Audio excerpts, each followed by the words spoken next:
नमस्कार, आप देख रहे हैं संतोष पाठक ऑफिशियल। मैं हूं आपके साथ शिव कुमार। संतोष पाठक जी का बहुत-बहुत स्वागत, बहुत-बहुत अभिनंदन। बहुत बहुत धन्यवाद शिव जी। और एक बार फिर से शिव कुमार मिश्रा और संतोष पाठक की जोड़ी, बड़ी खबर। और अब तो प्रेशर पड़ रहा है, ऐसा फंस गए हैं देश के प्रधानमंत्री नरेंद्र मोदी, या यूं कह लीजिए शिव जी कि ऐसा फंसा दिया है एप्स्टीन फाइल्स ने, डोनाल्ड ट्रंप ने, राहुल गांधी ने और उनके अपने करीबी मंत्री हरदीप सिंह पुरी ने। या इससे मैं थोड़ा सा आगे बढ़ूं कि अब राष्ट्रीय स्वयंसेवक संघ से भी अच्छी तरंगे नहीं आ रही है, तो इस्तीफे का दबाव पड़ता जा रहा है। और अब भाजपाई भी ये कह रहे हैं कि नरेंद्र मोदी साहब को इस्तीफा दे देना चाहिए। तो क्या है ये पूरी स्टोरी? इस बड़ी स्टोरी के साथ हम हाजिर हुए हैं। हमेशा की तरह शुरुआत अपने शानदार अंदाज में शिव जी करेंगे। जी शिव जी। बीजेपी के ही एक बड़े नेता ने, जो कभी उनके मंत्रिमंडल में बड़े नेता रहे, उन्हीं की सरकार में, नरेंद्र मोदी की सरकार में नहीं, अटल बिहारी वाजपेयी की सरकार, उन्हीं मंत्री महोदय ने उनसे कहा कि इस्तीफा तो देना पड़ेगा। उसकी सच्चाई समय रहते बता दीजिए, देश को अवगत करा दीजिए। और नरेंद्र मोदी ने जिनको सांसद बनाया था, राष्ट्रपति से सांसद बनवाया, फिर बीजेपी में शामिल किया, और वो नरेंद्र मोदी के एक तरह से मिसाइल मैन बने, वो भी अब कह रहे हैं कि कोई बहुत बड़ा राज है जो आने वाला है, जो व्यक्तिगत राज है, जाना तो पड़ेगा साहेब को। तो बीजेपी का पूरा जो इकोसिस्टम है शिव जी, वो भी ये कह रहा है, जिनको मोदी जी ने आगे बढ़ाया वो भी ये कह रहे हैं। और अब तो सोशल मीडिया पर जो आज से कुछ दिनों पहले तक मोदी के गुणगान करते हुए नजर आते थे, वो भी कह रहे थे कि यार मामला तो फंस रहा है।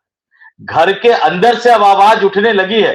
अब तो प्रधानमंत्री को टाइपिस्ट बुलाने की जरूरत भी नहीं है, वो तो सिर्फ हाँ कह दे, पता लगे बीजेपी के नेता टाइप करके पहुंच जाएंगे कि लीजिए साहब हमने टाइप करवा दिया है, आप बस सिग्नेचर कर दीजिए, आपको राष्ट्रपति भवन जाने की भी जरूरत नहीं है, हम ही लोग चले जाएंगे।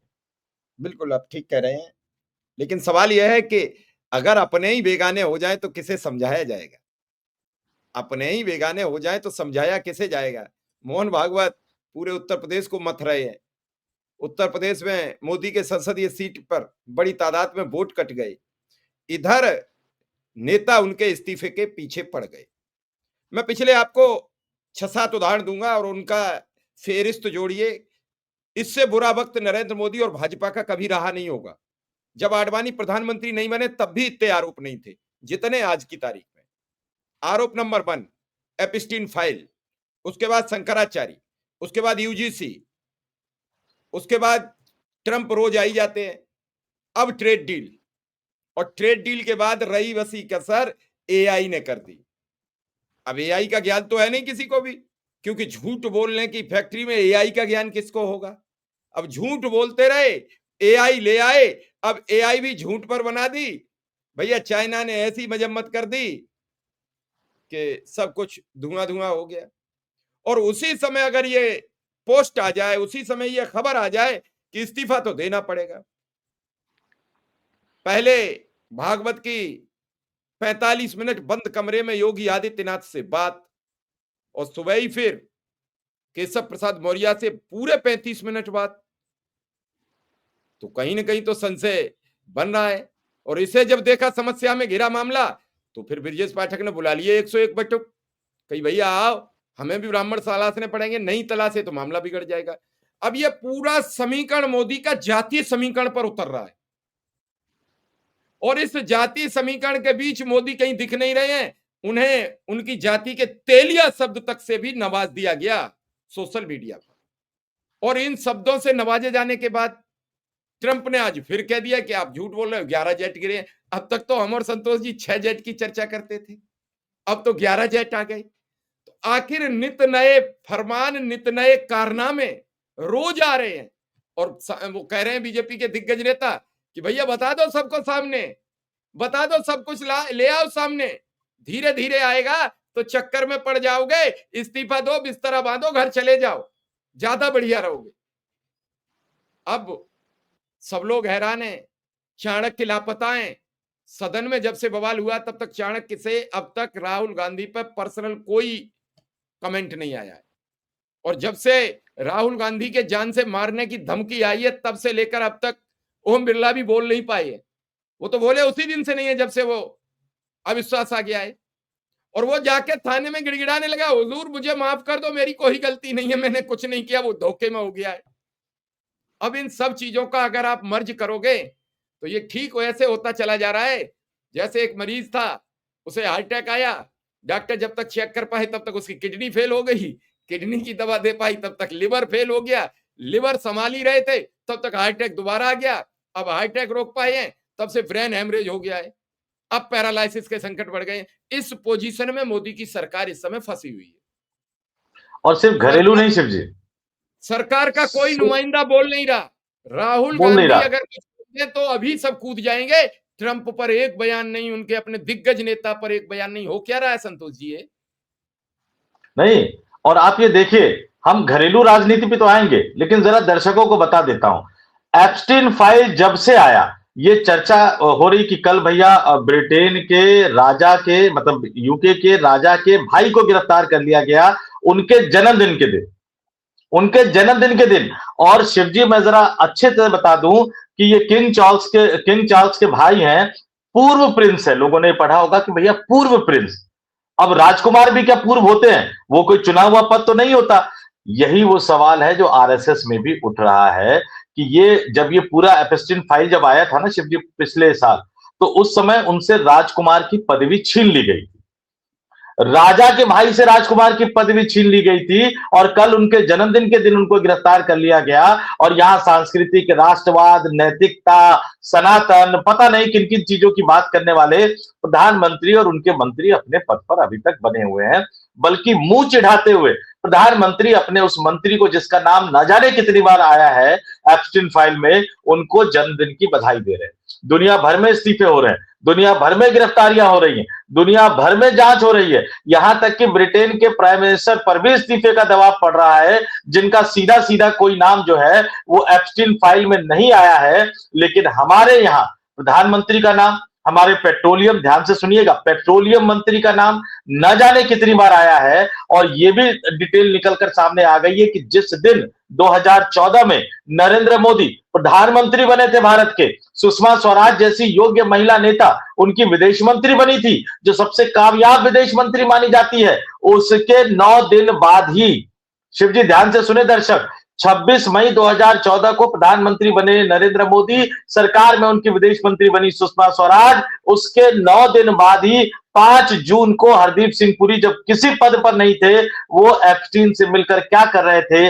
5 जून, 6 जून, 8 जून, 9 जून, ये तमाम वो एप्स्टीन से मिल रहे थे। उन्होंने कुल जमा करके कहा कि 3-4 बार मिला हूं, यहां तो सैकड़ों बार उनके मिलने के सबूत आ गए हैं, और 1 दर्जन से ज्यादा बार तो वो उसी साल मिले थे जिस साल नरेंद्र मोदी देश के प्रधानमंत्री बने थे। तो एक तरफ दुनिया में क्या हो रहा है और दूसरी तरफ देश के अंदर क्या हो रहा है, क्योंकि मोहन भागवत राष्ट्रीय स्वयंसेवक संघ इस बात को समझ रहे हैं कि अब माहौल गड़बड़ हो रहा है। इस तरह का आरोप अगर देश के किसी शीर्ष नेता पर लगे, उसको जस्टिफाई कर पाना अब बहुत ज्यादा संभव नहीं है। और आपने जिनका जिक्र किया, यशवंत सिन्हा साहब कर्पूरी ठाकुर के जमाने के अधिकारी रहे हैं, कई सरकारों में मंत्री रहे हैं। इंदिरा गांधी की सरकार में जो कॉमनवेल्थ या एशियन गेम्स पता नहीं क्या हुआ था, मैं थोड़ा सा मिस कर रहा हूं, उसमें अधिकारी के तौर पर उन्होंने कंधे से कंधा मिलाकर काम किया था कांग्रेस की सरकार के साथ, और बाद में मंत्री भी रहे कई सरकारों में, और उन्होंने विदेश और वित्त विभाग जैसे महत्वपूर्ण मंत्रालय संभाले।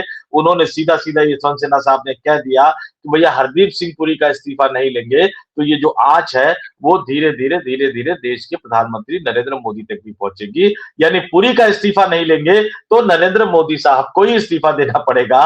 लेकिन मैं उसमें एक लाइन जोड़ देता हूं कि कहीं ऐसा तो ना हो कि पुरी का इस्तीफा अगर ले लिया तो पूरी तमाम मेल्स की फाइल्स को पब्लिक कर दे कि हम तो डूबेंगे सनम, तुमको भी ले डूबेंगे। यही तो वो वजह है जिसकी वजह से विपक्ष कह रहे हैं कि पुरी साहब का इस्तीफा नरेंद्र मोदी साहब ले नहीं पा रहे। और दूसरे नेता जिनका मैंने जिक्र किया, सुब्रमण्यम स्वामी, मैं चाहूंगा कि आप उनका एक पोस्ट दिखा सके। सुब्रमण्यम स्वामी का पोस्ट आपकी स्क्रीन पर देख लीजिए, अंग्रेजी में किया है इन्होंने, मैं इसका हिंदी रूपांतरण आपको बता देता हूं कि क्या प्रधानमंत्री मोदी अब हम भारतीयों को बताएंगे कि क्या उनके पास ऐसा कुछ है जो कि उनके लिए नेशनल सीक्रेट है, लेकिन अब उन्हें इसे सबके सामने बताना होगा, जो उनके और उनके सहयोगी मंत्री के बारे में पर्सनली भी सामने आ सकता है, पर जिसके लिए जनता की बढ़ती मांग पर पीएम मोदी को इस्तीफा देना पड़ सकता है। अगर ऐसा है तो भारत यानी इंडिया को देश हित में यह जानना चाहिए, सुब्रमण्यम स्वामी कौन से सीक्रेट का खुलासा कर रहे हैं, जो व्यक्तिगत खुलासे की बात तक पहुंच पा रहा है, नरेंद्र मोदी और उनके सहयोगी मंत्री के बारे में व्यक्तिगत बात, और जो जाकर इस्तीफे तक पहुंच सकता है। और इसके साथ राष्ट्रीय हित जुड़ा हुआ है। और जो लोग ना जानते हो उनको मैं बता देता हूं, नरेंद्र मोदी प्रधानमंत्री बनने के बाद उन्होंने राष्ट्रपति वाला जो कोटा होता है ना शिव जी, इसको हटा सकते हैं, मनोनीत सांसदों वाला जो कोटा होता है ना शिव जी, उस मनोनीत सांसदों के कोटे से उन्होंने सुब्रमण्यम स्वामी को राज्यसभा भेजा। बाद में सुब्रमण्यम स्वामी ने, एक नियम होता है, अपने आप को भाजपा में शामिल कर लिया। पहले भी बीजेपी के नेता रहे, जनसंघ के नेता रहे, यहां तक कि उस समय संसदीय कार्य मंत्री जो थे, मैं नाम नहीं लूंगा, दर्शक रिसर्च कर ले, व्यक्तिगत किसी की बेइज्जती नहीं करना चाहता। जब उनको कहा सुब्रमण्यम स्वामी के, मैं बीजेपी का सांसद हूं, तो उन्होंने कहा कि नहीं आप तो मनोनीत सांसद है। तो सुब्रमण्यम स्वामी ने ऐसे सर पे हाथ रखा, पता नहीं मोदी ने कैसे कैसे को मंत्री बना दिया है। अरे भैया, नॉमिनेटेड नामान जो नॉमिनेटेड सांसद होता है राष्ट्रपति के द्वारा, वो भी एक टाइम फ्रेम में एक राजनीतिक दल ज्वाइन कर सकता है। आप मंत्री हो, आपको पता नहीं है, आपसे ज्यादा तो मोदी जी को मुझे कहना चाहिए। तो वो बीजेपी के सांसद भी रहे हैं, इच्छा भले ही बहुत कुछ हो, बीजेपी वाले कहेंगे मंत्री बनना चाहते हैं, ये बनना चाहते हैं, वो बनना चाहते हैं। अरे कौन नहीं बनना चाहता मंत्री, कौन नहीं बनना चाहता मंत्री? लेकिन अब वो सीधे सीधे, पहले एक पोस्ट उन्होंने किया, वो डिलीट कर दिया। अब वो कह रहे हैं कि व्यक्तिगत राज है, नेशनल हित के राज है, उनके और उनके मंत्री के राज है, और उनको इस्तीफा तक देना पड़ सकता है। यानी कुछ ना कुछ तो ऐसा है जिसकी भनक सुब्रमण्यम स्वामी को है। और वैसे भी कहा जाता है कि सुब्रमण्यम स्वामी की लाइब्रेरी में बहुतों के राज छुपे हुए हैं, तो पता नहीं इस बारे में क्या राज छुपे हुए हैं। लेकिन भाजपा के अंदर से, और जो नहीं बोल पा रहे हैं खुल के, मोहन भागवत खुल के नहीं बोल पा रहे हैं, लेकिन लखनऊ गए, 2 दिन के प्रवास पे गए थे, तीसरे दिन उन्हें रुकना पड़ गया, और 2 दिन के प्रवास पर वो योगी आदित्यनाथ को बता कर आ गए हैं कि आप बड़ी भूमिका में आने की तैयारी कीजिए। उन्होंने अपनी शिकायतें रख दी कि शायद दिल्ली में बैठा हुआ एक व्यक्ति तो मुझे हराना चाहता है। तो उन्होंने कहा क्या चाहिए आपको बताइए। उन्होंने कहा कि मुझे ऐसे समर्पित कार्यकर्ता चाहिए। भागवत जी ने पूछा कितने चाहिए, उन्होंने सकुचाते हुए 1-1.5 लाख कहा। भागवत जी ने कहा 2 लाख स्वयंसेवक आपको अलग से दिए, आप उनका इस्तेमाल कीजिए, उत्तर प्रदेश के विधानसभा चुनाव में 2027 में जीत हासिल कीजिए। फिर उन्होंने कहा कि मेरी अपनी सरकार में भी बहुत सारे लोग हैं। तो हंसते हुए भागवत जी ने कहा कि मैं कल रुकता हूं और उनको बुलाता हूं। और अगले दिन उन्होंने बुलाया केशव प्रसाद मौर्य को, अगले दिन उन्होंने बुलाया ब्रजेश पाठक को। एक इशारा एक तरह से कर दिया गया है कि अब योगी एक बड़ी भूमिका में आने वाले हैं, आप दोनों में से एक को उत्तर प्रदेश में एक बड़ी भूमिका मिलने जा रही है, और तीसरा व्यक्ति खुद तलाश ले कि उसको यूपी में नंबर 2 रहना है, या देश की राजधानी दिल्ली में जाना है, संगठन में काम करना है, या सरकार में काम करना है। यानी मोहन भागवत ने भी ये कह दिया एक तरह से इशारों में, संकेतों में, कि मोदी जी को इस्तीफा दे देना चाहिए। और उसके बाद देखिए शिव जी, पूरा का पूरा जो ट्रोल आर्मी है भाजपा का और संघ का, वो सब किसी न किसी बहाने मोदी की आलोचना कर रहे हैं। कोई एआई को लेकर कर रहा है, कोई वो जो यूजीसी रेगुलेशन वाला है उसको लेकर कर रहा है, कोई ट्रम्प के बारे में कर रहा है, कोई जो एप्स्टीन फाइल है उसको लेकर कर रहा है। लेकिन नरेंद्र मोदी की घेरेबंदी शुरू कर दी गई है, और ये पूरा का पूरा इकोसिस्टम है, क्योंकि अब संघ परिवार ये जानता है, ये मानता है कि मोदी की छवि पर जो डेंट पड़ा है उसका असर हो रहा है। सोशल मीडिया का अपना एक जमाना है। कल कांग्रेस पार्टी ने कहा कि उनके बहुत सारे वीडियो डिलीट किए जा रहे हैं, यूट्यूब पे भी कई सारा प्रेशर है। एक वरिष्ठ पत्रकार है शिव जी, जो आपके चैनल पे भी बैठते हैं, मेरे चैनल पे भी बैठते हैं, डॉक्टर राकेश पाठक साहब, उनके एक वीडियो को फेसबुक ने ही हटा दिया। ये संकट का काल तो है, लेकिन अब इसी सोशल मीडिया के जरिए शिव जी ये खबरें गांव देहात तक पहुंच रही है। सच क्या है, गलत क्या है, आप इसको छुपा जरूर सकते हो क्योंकि मेन स्ट्रीम मीडिया चला नहीं रहा, लेकिन आप जितना छुपाते हो, गांव देहात तक में रहने वाले लोग ये पूछ रहे हैं कि यार मोदी जी ने कुछ गड़बड़ तो नहीं किया है इसमें, क्यों छुपा रहे हैं इसको? अगर कुछ गड़बड़ ना होता तो ये खबरें बाहर आती ना। मेन स्ट्रीम मीडिया तो चला ही नहीं रहा। 2-4 पागल लोग हैं सोशल मीडिया पर जो इस खबर को चला रहे हैं, हमें बता रहे हैं, हमें आगाह कर रहे हैं। तो जितना ज्यादा छुपा रहे हैं, वो कहते हैं ना कि जितना ज्यादा आप छुपाओगे, जिज्ञासा उतनी ज्यादा बढ़ती चली जा रही है। और इस तरह के आरोपों के साथ कोई नेता देश के सर्वोच्च पद पर तो कतई नहीं बैठ सकता। चलिए अब देखते हैं क्या होगा, क्योंकि बड़ी स्थितियां विकराल हैं और हालात भी बड़े खराब हैं। इन खराब हालातों से जो देश जूझ रहा है, आज ही मैं देख रहा हूं कि कांग्रेस के कार्यकर्ता एआई मंडपम में नग्न प्रदर्शन करने पहुंच गए हैं। कई बड़े दिग्गज हैं, वो बता रहे हैं ये कांग्रेस का नग्न प्रदर्शन है। बहुत बड़ा प्रदर्शन था, विदेशों के लोग रुके हुए हैं उस समय ये प्रदर्शन।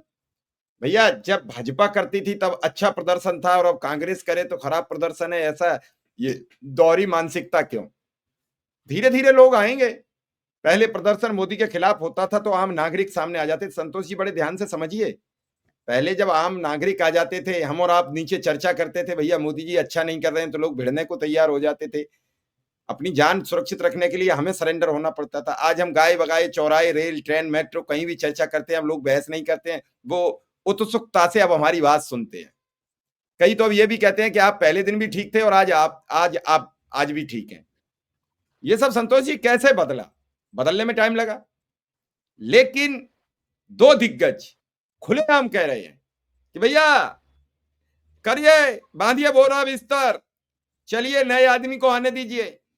फिर भी साहिब क्यों अड़े पड़े? नहीं, और साहेब अड़े पड़े नहीं है। आप ये समझ लीजिए कि ये पूरा मामला कौन सी दिशा की तरफ जाता हुआ नजर आ रहा है, किस तरफ ये पूरा मामला निकलता हुआ नजर आ रहा है, इसको जानना और समझना भी बहुत जरूरी है। हालांकि शिव जी, इसको लेकर कई सारे एस्पेक्ट्स है। मैं, चूंकि हम तमाम लोग मानते हैं कि पक्ष और विपक्ष सभी लोगों की बातों को रखना चाहिए, तो मैं सभी लोगों की बातों को रख देता हूं। प्रधानमंत्री जी को अमेरिका और यूरोप से बहुत प्यार है। बीजेपी के बहुत सारे डेलीगेशन अमेरिका और यूरोप पे जाते हैं। अमेरिका और यूरोप के देशों में जब भी कोई अंतर्राष्ट्रीय सम्मेलन होता है तो विरोध प्रदर्शन शायद इससे भयानक स्तर पर किया जाता है। आप उसको देश के सम्मान के साथ मत जोड़िए, विरोध प्रदर्शन का अपना एक तरीका है। लेकिन हाँ, संतोष पाठक को अगर व्यक्तिगत रूप से आप कहेंगे तो मैं ये मानता हूं कि इस तरह के प्रदर्शन इस तरह के अंतर्राष्ट्रीय मंच के अंदर नहीं किए जाने चाहिए। लेकिन फिर तीसरी बात, मैंने कहा ना, सहमति और असहमति सबका स्वागत है। विदेशों का बता दिया, मैंने अपनी व्यक्तिगत सोच बता दी, लेकिन इंडियन यूथ कांग्रेस ने, जो कांग्रेस का युवा विंग है, उसने अपनी बात रखी है, हमें उसको भी सुनना चाहिए। मैं अपने दर्शकों से कहूंगा कि आप कोई भी फैसला करने से पहले जरा उसको सुनिए कि सरकार ने माहौल क्या बना दिया। इंडियन यूथ कांग्रेस ने लिखा है, शिव जी, सवाल पूछा जा रहा है कि आखिर क्यों युवा कांग्रेस कार्यकर्ताओं को एआई समिट के अंदर कंप्रोमाइज्ड पीएम के खिलाफ आवाज उठाने की जरूरत पड़ी। जिस देश का मीडिया सिस्टम और खुद प्रधानमंत्री कंप्रोमाइज हो चुके हो, उनके खिलाफ आवाज उठाने का मंच आखिर बचता ही कौन सा है? दर्शक जरा ध्यान से इस सवाल को सुने और फिर मुझे बताएं कमेंट करके कि गलत कौन है। ये कांग्रेस पार्टी कह रही है सड़कों पर प्रदर्शन करे तो रोक दिया जाता है। आईटी रूल्स की आड़ में सरकार के खिलाफ सोशल मीडिया पर जो पोस्ट किए जाते हैं, जो वीडियो डाले जाते हैं, डिलीट करवा दिए जाते हैं। मेन स्ट्रीम मीडिया सरकार का भोंपू बन चुका है। तो फिर हमारे पास क्या जरिया बचता है? कैसे विरोध जताए? दर्शक बता दे, कैसे विरोध जताए? सड़क पे करने नहीं दोगे, सोशल मीडिया पर लिखने नहीं दोगे, सोशल मीडिया पर बोलने नहीं दोगे, मेन स्ट्रीम मीडिया उसकी खबरें, विरोध प्रदर्शन की खबरों को दिखाएगा नहीं, तो आखिर ये युवा कांग्रेस के कार्यकर्ता, युवा कांग्रेस के नेता या विपक्षी राजनीतिक दल के नेता कार्यकर्ता किस तरह से विरोध प्रदर्शन करे, किस तरह से जनता से जुड़े मुद्दों को उठाते हुए नजर आए? हमें इनकी बात को भी कहीं ना कहीं सुनना पड़ेगा। और एक बड़ी दिलचस्प बात हुई है शिव जी, कल मैंने अपने फोरम पे डाला था कि भैया योगी आदित्यनाथ ही देश के अगले प्रधानमंत्री बनेंगे। मैंने जिक्र किया कि 2017 में कैसे सबसे पहले मैंने बताया था और हमारे चैनल ने सबसे पहले खबर बताई थी। कई लोग कह रहे थे कि भैया ये क्या है, किस तरह से है। आज जैसे ही, ध्यान से सुने दर्शक, आपके चैनल पर तो योगी जी का पूरा यूपी विधानसभा में भाषण जो दिया गया है वो पूरा सुनाया है। अगर दर्शक देखना चाहे तो आपके चैनल पर जाकर योगी आदित्यनाथ साहब का पूरा भाषण सुन सकते हैं। मैं थोड़े से हिस्से का जिक्र करूंगा कि किस तरह से प्रधानमंत्री की कोई प्रतिक्रिया नहीं आई है समिट पर, लेकिन योगी आदित्यनाथ की प्रतिक्रिया सबसे पहले आ गई। विधानसभा के अंदर बोलना बजट पे था और बजट पर बोलते बोलते जैसे ही उनके पास चिट पहुंचा कि भैया एआई समिट में ये हो गया, तुरंत उन्होंने कांग्रेस की तीखी आलोचना कर दी। यानी उन्होंने भी मोदी जी को संदेश दे दिया कि साहब आपसे तो होता नहीं है, कुछ भी बड़ा बवाल संकट आता है आप गायब हो जाते हो। कभी विदेश मंत्रालय के प्रवक्ता को आगे कर देते हो, कभी भारतीय जनता पार्टी के प्रवक्ता को आगे कर देते हो, जैसे आज बीजेपी के प्रवक्ता को आगे किया। लेकिन असली 56 इंच का सीना मेरे पास है, योगी आदित्यनाथ के पास है। आप छोड़ दो, अब मैं देश संभालने के लिए तैयार हूं। यूपी की विधानसभा से योगी आदित्यनाथ ने एक मैसेज दे दिया। तो इस्तीफे का दबाव भाजपा नेताओं की तरफ से, भाजपा के पूर्व मंत्रियों की तरफ से, भाजपा के पूर्व सांसदों की तरफ से, आरएसएस और बीजेपी के इकोसिस्टम की तरफ से और आरएसएस के प्रमुख मोहन भागवत के तरफ से इशारों में और सबसे बड़े सूबे देश की लोकसभा में 80 सांसद भेजने वाले योगी आदित्यनाथ का ये बयान, ये सब कुछ बता रहा है कि साहब समय आ गया है, या तो झोला उठाकर निकल लीजिए, अगर आपका मन करे तो झोले की जगह पर आप ब्रीफकेस भी उठा सकते हैं, अगर आपका मन करे तो बड़ा वाला ब्रीफकेस भी उठा सकते हैं, अगर आपका मन उससे भी ना भरे तो आप टेम्पो भी मंगवा सकते हैं, लेकिन कुछ भी मंगवाकर कम से कम आप चले जाइए, क्योंकि अब आपके पास कुछ करने के लिए बचा नहीं है। आप जब तक 7 लोक कल्याण मार्ग पे रहोगे तब तक भारतीय जनता पार्टी पर चुनाव हारने का खतरा मंडराता रहेगा। देखते हैं कि इस पूरे प्रकरण में ये तो नैले पे दहला आपने उस तरीके से बता दिया कि जब कुंभ का मामला चल रहा था तो प्रधानमंत्री ने बता दिया था पहले ही 11 बज के कुछ मिनट पर कि कुंभ में हताहत सभी मृतकों को मैं अपनी श्रद्धांजलि देता हूं। संख्या नहीं खोली थी। और इस बार दिल्ली में जो हुआ उस पर योगी आदित्यनाथ ने पहले बोल दिया कि आप कहीं छुपा लो, बाद में ना बोलो। अब तो बोलना पड़ेगा। आप ही का एक मुख्यमंत्री, और वो सदन में बोले हैं, मीडिया में नहीं बोले हैं, जो आप बयान को इधर उधर करा दो। ये रिकॉर्ड में रहेगा हमेशा कि सबसे पहले कौन बोला था इस एआई पर। आज देश में भारतीय जनता पार्टी के खिलाफ आक्रोश जमीन से लेकर आसमान तक है। यूजीसी को लेकर दोनों वर्ग उबल रहे हैं। एपिस्टीन फाइल भी अब गांव गिराव का आदमी समझ रहा है। आरक्षण पर आपकी सारी भूमिका सामने आ गई है। आपने सोचा था ये कि ये दलित पिछड़े आपस में लड़ेंगे और मोदी को सब छोड़ देंगे, बाद में मोदी के ऊपर फैसला आ जाएगा कि आप जैसा चाहो वैसा कर लो। जैसा उन्होंने कह दिया था, उसी किताब का तो हमने जिक्र ही नहीं किया कि नरवड़े की किताब और बीच में घुस गई, संसद नहीं चल पाई। ऐसा संतोष जी आप पूरा पढ़ लीजिए इतिहास। ऐसा नहीं हुआ कि सदन में नेता सदन जा ही ना पाए। हुआ तलेदा है, कई बार भाषण नहीं दे पाए हैं, वो मनमोहन सिंह नहीं दे पाए, लेकिन ऐसा नहीं हुआ कि सदन में फिर गए ही नहीं और सदन समाप्त हो गया। आखिर फंसे हुए हो साहब, किसी और को भी जगह पे आने दो। बहुत लोग लाइन में, आए दिन हम खबरें बनाते बनाते परेशान है कि अब जाओगे तब जाओगे, अब चले भी जाओ, नए को भी मौका दो। 75 वर्ष आए हो, आप लेकर आए थे, 75 वर्ष पूरी हो गई है। कई लोग लाइन में, देखना यह है कि इस लाइन का पहला व्यक्ति बनता कौन है। लेकिन अब तो 2 नेता आपके खुलकर आपके विरोध में करें कि इस्तीफा दे दीजिए वरना बहुत कुछ हो जाएगा। हरदीप पुरी का आप ले नहीं पाओगे तो आप ही दे के कम से कम खुद को सुरक्षित करो। इधर चाणक्य कई दिनों से गायब है। संतोष जी एक छोटा सा सवाल जरूर पूछूंगा कि इस बदलती पोजीशन में आप इस सब भूमिका को कैसे देख रहे हैं कि भाजपा कहां खड़ी है आज? देखिए, भाजपा एक विचित्र से दोराहे पर खड़ी है। दोराहे पर इसलिए खड़ी है, भैया उनके नेता सवाल उठाने लगे। अमेरिका के सांसद ये कह रहे हैं कि ट्रंप जो है और ज्यादा टैरिफ लगाने की तैयारी कर रहे हैं। हमारे पेट्रोलियम मंत्री जो है वो हमारी सरकार के लिए काम कर रहे हैं कि डोनाल्ड ट्रंप के लिए काम कर रहे हैं? माफ कीजिएगा, एक बड़ा आरोप। लेकिन नहीं, मैं रोकूंगा। फिर हमारे पत्रकार जब टैरिफ बढ़ेगा तो मास्टर स्ट्रोक बताएंगे या क्या बताएंगे? थोड़ा सा हमें बता दीजिए, क्यों हम तो हमेशा विरोध करते हैं ट्रेड डील का। ट्रेड डील में गड़बड़ियां हैं, तो जब अब की बार टैक्स बढ़ेगा तो क्या मास्टर स्ट्रोक होगा या मास्टर डाउन होगा? मतलब हमें भी तो तैयार रहना पड़ेगा उसी हिसाब से। थोड़ा सा जानना चाहूंगा। नहीं, वो तो उन पत्रकारों के लिए तो मास्टर स्ट्रोक ही होगा। और अगर मोदी जी इस्तीफा दे देंगे, सिर्फ थोड़ा सा आगे बढ़ जाइए, अगर मोदी जी इस्तीफा दे देंगे तो मोदी का इस्तीफा भी उनके लिए मास्टर स्ट्रोक होगा। तो उनके लिए तो सब कुछ मास्टर स्ट्रोक होगा, उसमें कोई बात नहीं। लेकिन दर्शकों के लिए कि अमेरिका का सांसद भी कह रहा है कि इतना कुछ हमने सरेंडर कर दिया, फिर भी ट्रंप और ज्यादा टैरिफ लगाने की बात कर रहा है और ज्यादा टैरिफ लगाने के बारे में सोच रहा है, तो फिर तो राहुल गांधी के आरोपों पर कहीं ना कहीं शिव जी मन करता है कि यकीन कर लिया जाए। मैं अपने प्रधानमंत्री पर यकीन करता हूं, लेकिन जब ये देखता हूं, राहुल गांधी ने फिर आज कह दिया कि भैया व्यापार समझौते पर संसद में अपने भाषण में मैंने जीव जिस्सू का उदाहरण क्यों इस्तेमाल किया? अमेरिकियों को खुश करने के लिए प्रधानमंत्री ने हमारे किसानों की कुर्बानी क्यों दी? अमेरिका को हमारे तेल आयात तय करने देकर भारत की ऊर्जा सुरक्षा समझौता क्यों किया गया? बिना किसी पारस्परिक वादे के हर साल $100 बिलियन का अमेरिकी आयात बढ़ाने पर सहमति क्यों दी गई? भारत को एक डेटा कॉलोनी क्यों बनाया जा रहा है? और मोदी जी ऐसा समझौता कर रहे हैं जिसमें भारत को कुछ नहीं मिल रहा, सब कुछ अमेरिका को मिल रहा है।